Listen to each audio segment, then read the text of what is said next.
Hi, and welcome to the Chief Executive Summit. We're excited to have you here today because we are talking with Dr. Carol Kauffman, who heads the Coaching Institute at Harvard and also is author of her latest book, Real-Time Leadership. Can you show us a copy of the book? Yeah. Yeah. And I had Bonita make sure she wore red. So that I match the cover, which is great. We also have Wendy Clark, who is a former CEO at Dentsu International. She had over 45,000 employees reporting into her and had over $5 billion in revenue. And that is very much a real-time situation when you're doing it internationally with all the different products and services that Dentsu offers. So I'm excited today, and I'd like to throw a question out to each of you today about how do you become an agile, real-time leader in this crazy world, particularly when you're dealing with international markets? I'll tell you what we've been thinking about that is the most important thing, which is being able to create space under fire. You know, when you have got things being thrown at you, contradictory demands, COVID, war, supply chain, all of the above, for you to be able to, Viktor Frankl quote I love is between every stimulus and response, there is a space. And in that space is our freedom. And the book is really about making that space bigger and bigger, but then knowing what to do in that space. And I'd say Wendy and I have had a number of conversations where, in my opinion, she's been beautifully able to make space and make choices when under high pressure, high stakes. Great. Wendy, can you share with us, how do you actually accomplish that creating space in the line of fire? Well, as Carol was answering, I was sort of reminiscing and thinking about things, and Carol listed supply chain and wars and these unexpected events that you can be the best, most thoughtful, most strategic planner and have great business plans, but they don't account for things like a pandemic and a war, and something like the Great Resignation that sort of jumped through my mind. That created an incredible need for us to be very agile in the moment and really pivot how we were recruiting and retaining people. To Carol's point on creating that gap in that moment, I do think it's something that you learn over time. I think it's something that you can get better at. And I think it's about mindfulness, first of all, is being mindful that as much as you might think you have the answer, perhaps it's not the best answer. Perhaps it's not the most thoughtful and holistic answer. So I think mindfulness is the first thing you kind of go through to say, okay, I need to stop. I need to make sure I'm listening. I need to be really conscious about how I want to react in this moment. And again, the book outlines a set of tools for you to, if you can grab hold of that gap, it'll take you through some very useful sort of frameworks and tools that allow you to then use that gap to your advantage. And not only your advantage, by the way, your organization's advantage, your client's advantage, indeed, probably society's advantage if it's something around sustainability, for instance. So I think the gap and that pause is absolutely crucial. Mm-hmm. So when you have some new news that's come across your way, like the Great Resignation, how do you go about responding to that? And how do you use the gap to develop that response? One of the things that's really important is practice. Wendy was saying you get better at this.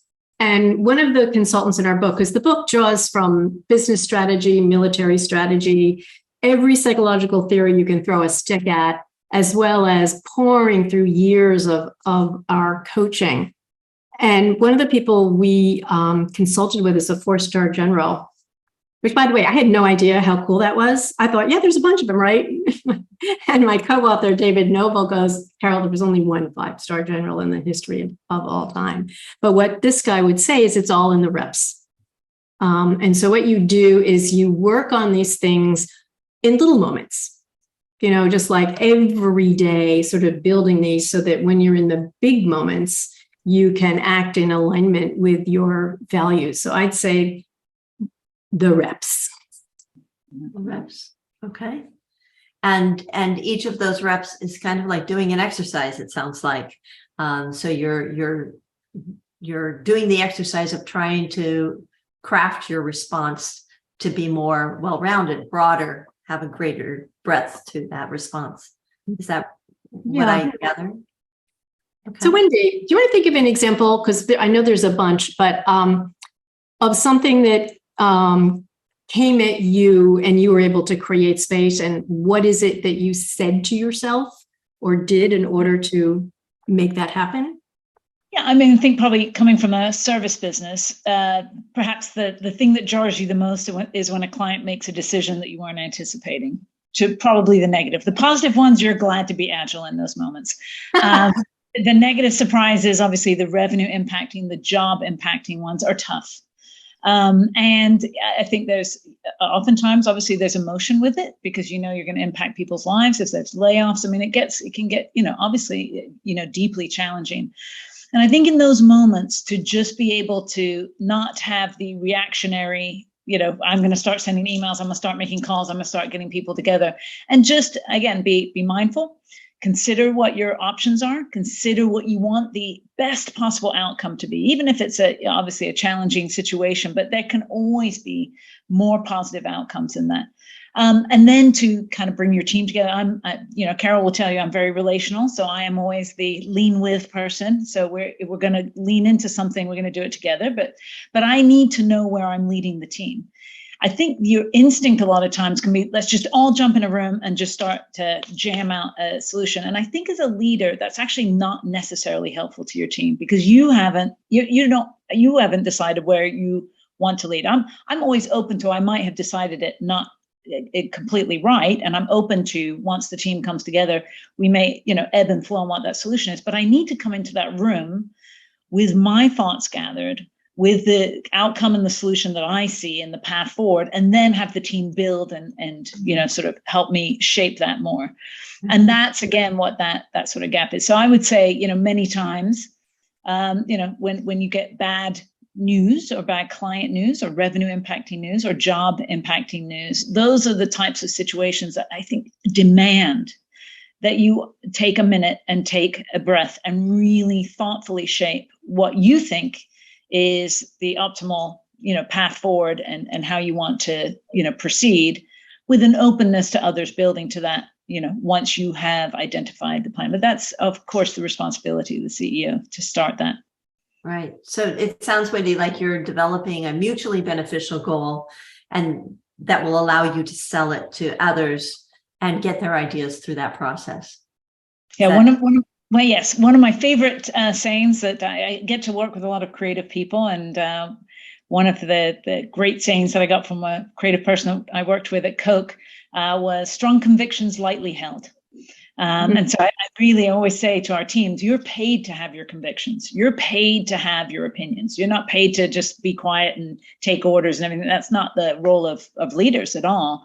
But we can't have our heels so far in the ground and be so convicted around these things that, we're unable to actually take the benefit of collective wisdom and collective thinking. But again, the leader's job is to take that, decide, get everyone lined up, and then to execute, right? You can't just operate in the gray. So it's fine to gather, but then you have to decide, and you get everyone lined up and you go. That's excellent. So one of the, there's a couple of things in here. One is, what is it that you're trying to take into account as a leader? And one of the things we talk about is being a three-dimensional leader. And that is, so Wendy mentioned being mindful. So that's sort of like open, not having preconceived judgments, and looking at your opinions, not having them, but being open, but to be mindfully alert, like an agile, or able to switch your focus. I think of a tennis player, you're aware of what's going on around you, you're aware of your inner talk, and you're aware of how you need to interact both with your opponent and the arena. There's a lot of things going on, and it comes down to three questions, which is, what do I need to do? As Wendy's saying, really set that vision. When do I need to sort of get everyone aligned and move forward? So what is it that I need to do? Then who do I need to be? I mean, that's a really big one. And then how do I need to relate? But who do you want to be is very powerful. And when I started thinking about that, I guess it was one New Year's, and we all on New Year's go like, oh, when am I going to perform? And I'm going to lose weight. I'm going to be more organized. Blah blah blah. And I'm like, ugh. I thought, no, I don't want to do that. I want to think, who do I want to be? And so I asked myself that in the beginning. I am not exaggerating. 80 times a day. By the way, it really helps with crankiness. I was like on vacation with someone who got perennially lost, and we're carrying all our baggage, and we're in a medieval kind of place, and I know she's going to get lost. No, I know the way. And then, of course, there we are, cobblestones thing, and we get lost. And then we do another one, and we get lost again. Okay, well, who do I want to be in that moment? Like, who do I want to be right now?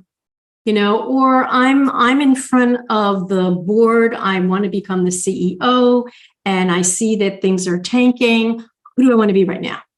Like, who do I want to be? So that question, I think, is a great course correct and an incredible way to build reps. Wendy, I see you nodding. Yeah. Well, because you and I'm reflecting on the moment. Carol, I benefited from Carol's coaching in the last year or so. And, in a moment, one of the things she said to me was, who do your team need you to be? So you can even take that, who do I need to be? But like, who in this moment, what do your team most need you to do in this moment? If it's about their futures and the strategy that you're trying to execute. So on behalf of those 45,000 people, what do they need you to be in this moment? And that, I think, especially perhaps for women who I think, I'll speak for myself, but I can get emotional in the moment because I'm angry, and that's how I let, that anger or that frustration come out. And trying to make sure that if you can separate yourself from it, and it's like, oh no, this isn't about Wendy. This is about 45,000 people. That on behalf of them, I need to be heard. I need to be understood. I need to be,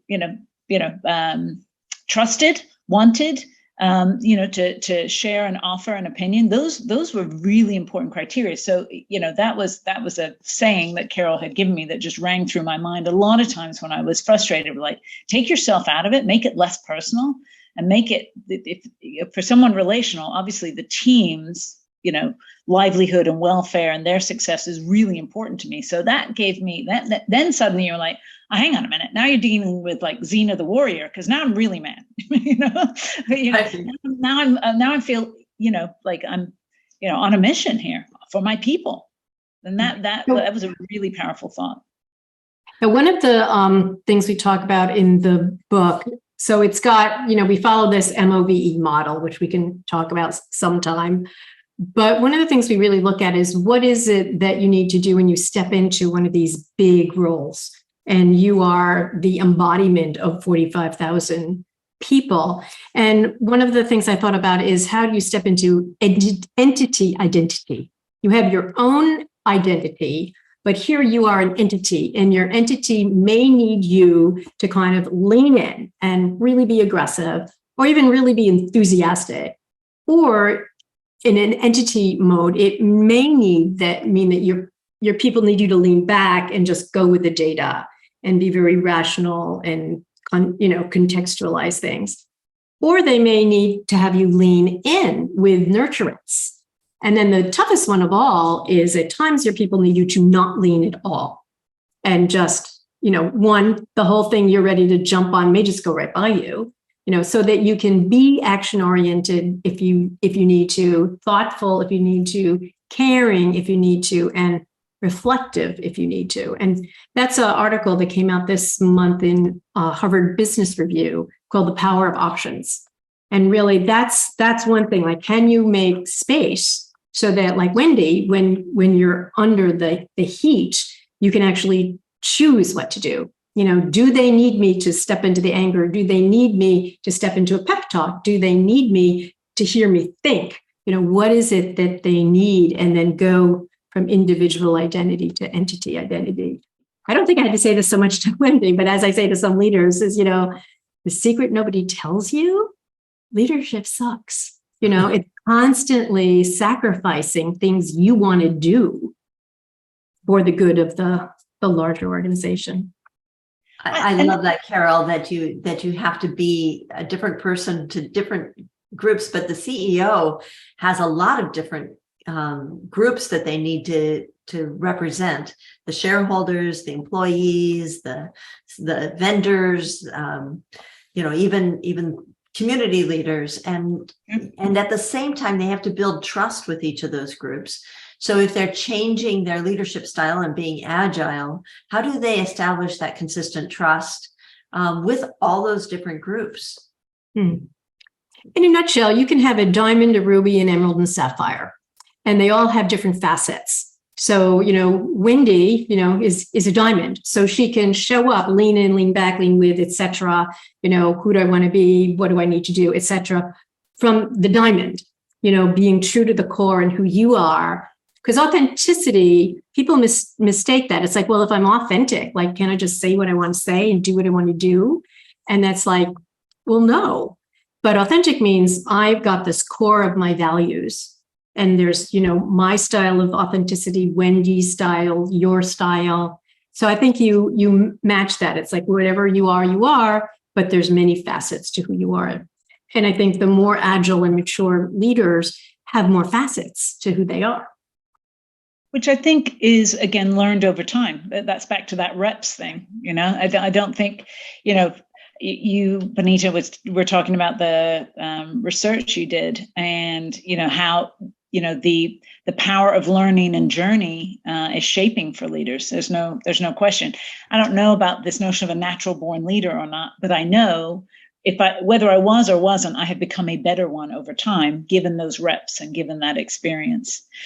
I was going to reflect a little bit on what Carol was saying last time, but I think back to that thought of being a better leader over time. One of the things I have learned without question is the not lean.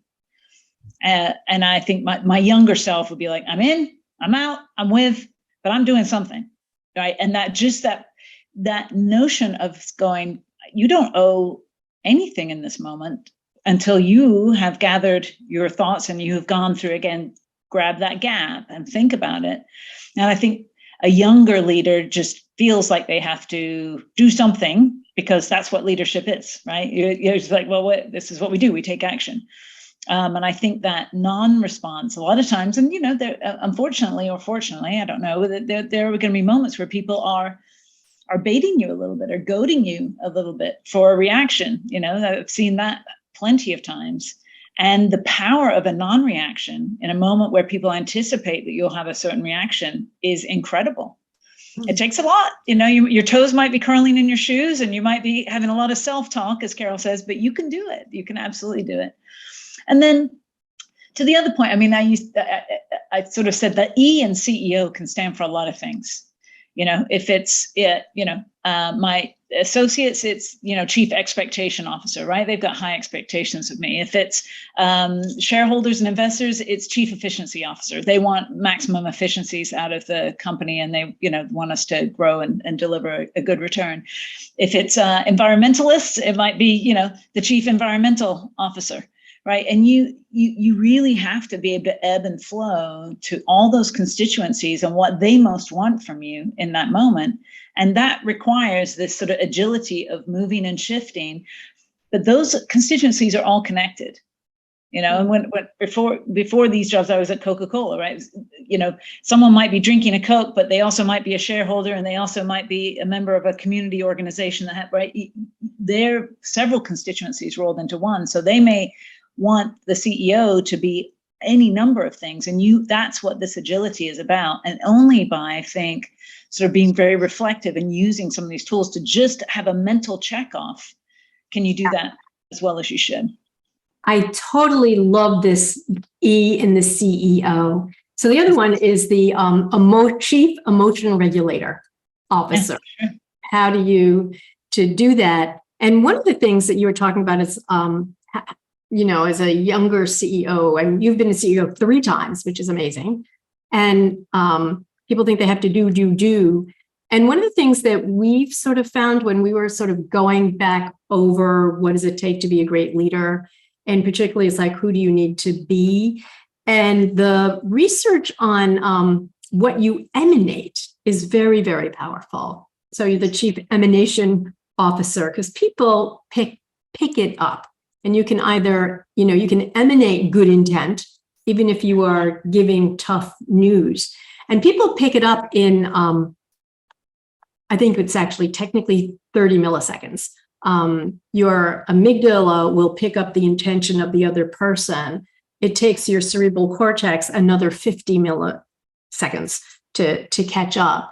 So how do you really be aware of that? And that's why I think sort of mindfulness is so important, and making that space is so important, because then you can step into your good intention rather than, say, the fear that's nagging at you, or if you're being baited.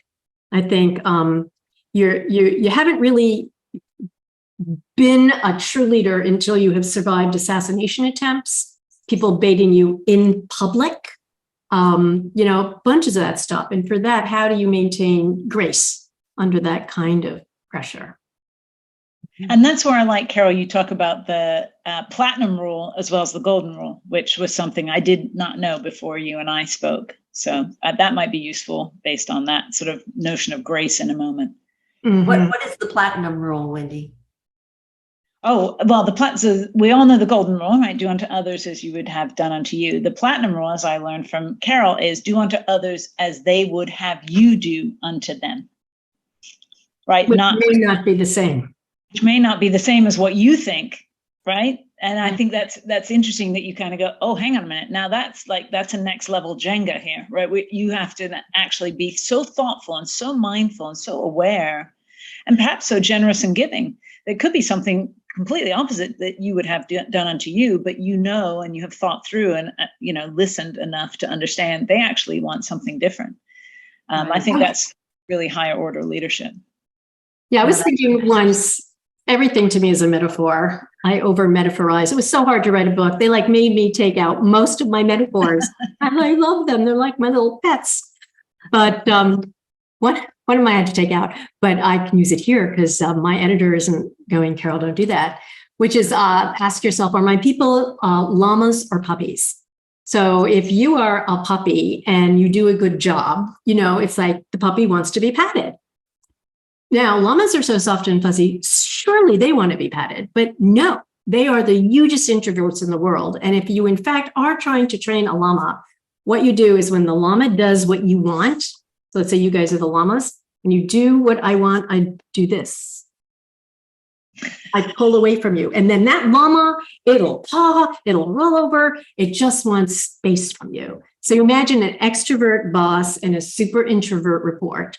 What can happen? And then reverse it. So how do you, again, back to the agility, how do you Wendy, I think you and I are more similar, that we go with action and caring, and then thinking is there, but, or as my husband says when he goes, did I ask for help? Right. So I have been trained on how to hear a big problem and not try to solve it. And it just, goes against the fiber of your being. But even in your family, you are an entity. You have to do what's better for them. Right.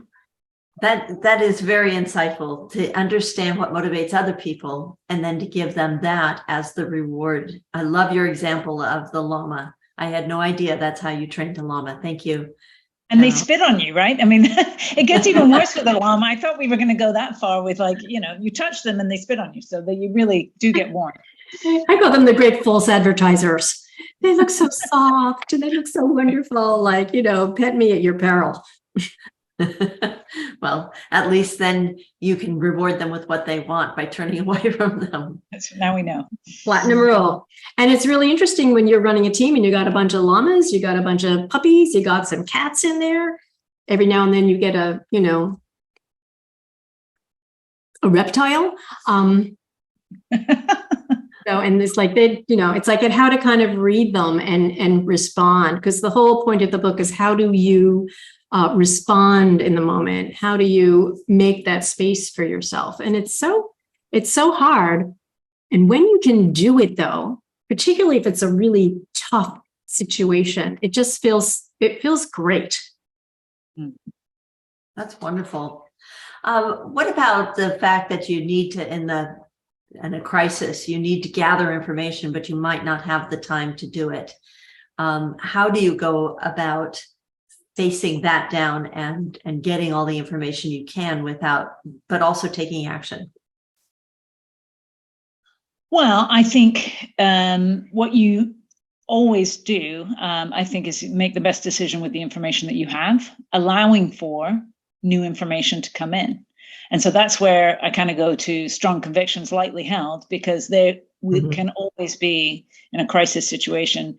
And we had a crisis situation in my most recent role, where we had people breaking our code of conduct, leaders breaking our code of conduct that we needed to act on immediately.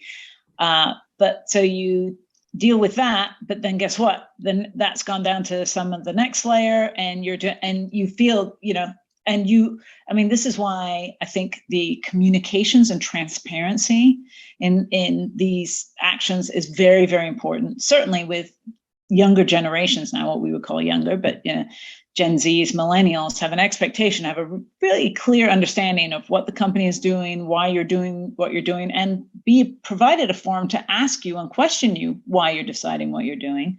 But in a case like that, where you've got something where you're taking action on something, which is absolutely the right thing to do, but you're not quite sure, once you take that action, you lift up the rock and there's going to be some more things to come. And I think you have to take decisions with the you have, allowing for more information to come, and be very transparent about that. And I think in these moments where, to Carol's earlier point on the war, we had to make very fast decisions on. We had teams in Russia, we had teams in Ukraine. What information do we have? But we know it's a moving situation, and just putting in a process and a rhythm of meeting and making sure you've got the latest information. And with that, does a decision you've made change, or does it stand? And how are you continuing to formulate your plan in real time with agility?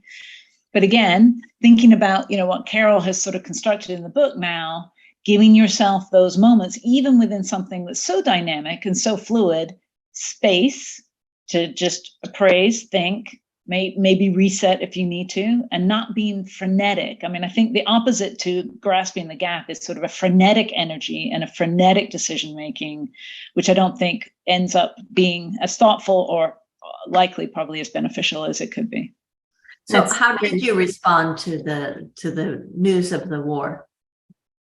Well, the first thing you have is ultimately, obviously a human question, right? Are people safe, right? There's an order of, it has nothing to do with revenue or anything else. We have people, and we need to make sure that those people are accounted for and that they're safe. And are we doing everything we can to help them be safe? So that was sort of our very first thought. And that, we established a post in Poland. Our Polish team were incredible.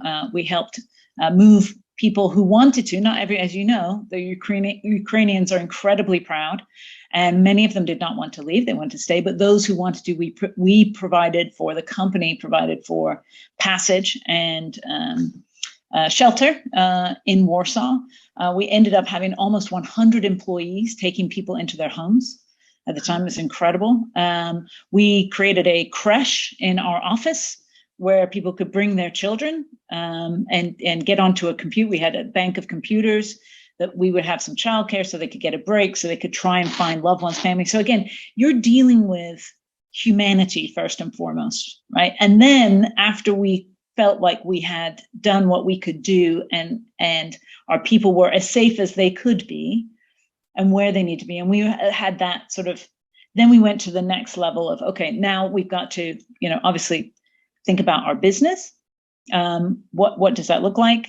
Or is there demand there anymore? What does demand look like? Obviously, with business, and we had partners in Russia, that necessitated a different discussion.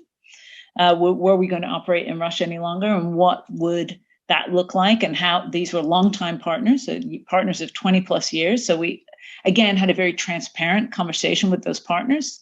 That our belief was it was probably good to go separate ways, but we had 1,200 employees in Russia.